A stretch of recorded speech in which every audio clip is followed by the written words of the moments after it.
जो बहनें बेटों के लिए रो रही हैं वो जरा इन माओं को देख लो। आप कहती हो कि बेटे हो जाएंगे तो सुख होगा। ये मैया के दो बेटे हैं जो आपके सामने बैठी हैं, लेकिन बेटों के होने पर भी क्या मिला? केवल बेटों से माँ को गाली मिली, सिर्फ गाली। इसलिए माँ को यहाँ आना पड़ा। मैया जी कहाँ से आई हैं आप? दिल्ली से। तो दिल्ली में कहाँ रहती हैं मैया जी आप? जगजीत नगर उस्मानपुर। तो मैया जी दो बेटों के होने पर भी आपको यहाँ क्यों आना पड़ा? मेरी कदर नहीं करते, मुझे रखते नहीं है। मेरे सामने बैठ के खाते रहते हैं, मैं पागल की तरह बैठी रहती हूँ। माँ के सामने बैठ के बच्चे खाते हैं और भोजन को भी नहीं पूछते, जबकि माँ का शरीर इतना बूढ़ा हो चुका है। तो आपके दो बेटे हैं, तो कोई एक बेटा तो ये बोल, एक भी इस बेटे ने ये नहीं कहा कि माँ हमारे पास आओ हम सेवा करेंगे? छोटा बेटा कहता है, लेकिन उसकी बहू बहुत खराब है। वो कहती है मेरे पास मत आना, नाले में डूब के मर जाना, जमुना में डूब के मर जाना। छोटे बेटे की बहू कहती है नाले में डूब के मर जाओ, और बड़े बेटे ने नहीं कहा कि आप यहाँ रहो हमारे पास? बड़ा बेटा कहता है निकल जाओ मेरे घर से, मेरे कपड़े फेंक दिए उसने उठा करके। बड़े बेटे ने माँ के कपड़े उठाकर बाहर फेंक दिए, कहा निकल जाओ। बड़े बेटे ने भी कह दिया घर से निकल जाओ।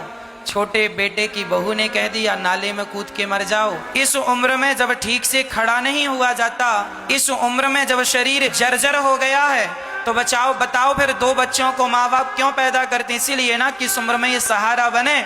इसलिए तो पैदा नहीं किया कि तुम बड़े हो के मेरा बोरिया बिस्तर सामान बाहर फेंक दो। सारी जिंदगी जो माँ अपने बच्चों को अपना मेरा बेटा मेरा बेटा मेरा बेटा कहती थकती नहीं थी, उन्हीं बच्चों ने आज सामान बाहर फेंक दिया, निकल जाओ मेरे घर से। क्या यही न्याय है इन माओं के साथ? माँ का तो दिल ना दुखाओ जिसने तुम्हें जन्म दिया है, और वो भी इस उम्र में चलने फिरने की हिम्मत नहीं है। जब बच्चों की जरूरत होती है, जब बच्चों के सहारे की जरूरत होती है माँ को, तब बच्चे अपनी माँ को घर से निकाल देते हैं। कितने बच्चों ने इसलिए निकाल दिया कि माँ पैसा दो। कहाँ से लाएगी माँ पैसा? कहाँ से देगी तुम्हें पैसा? सारी जिंदगी दिया तो सही, अरे तुम्हें जन्म दे दिया है, मनुष्य के शरीर में लाकर खड़ा कर दिया, क्या ये कोई पैसे से कम था? लेकिन बच्चों का तो पेट भरता ही नहीं। पता नहीं इस माँ के लिए इनके बच्चों के पास जगह नहीं है। खुद की संतान खुद के बच्चों के लिए भरपूर जगह होगी। प्रार्थना करता हूँ कहीं इनके बच्चे मिले तो जरूर हाथ जोड़ के कहना वाह बेटा,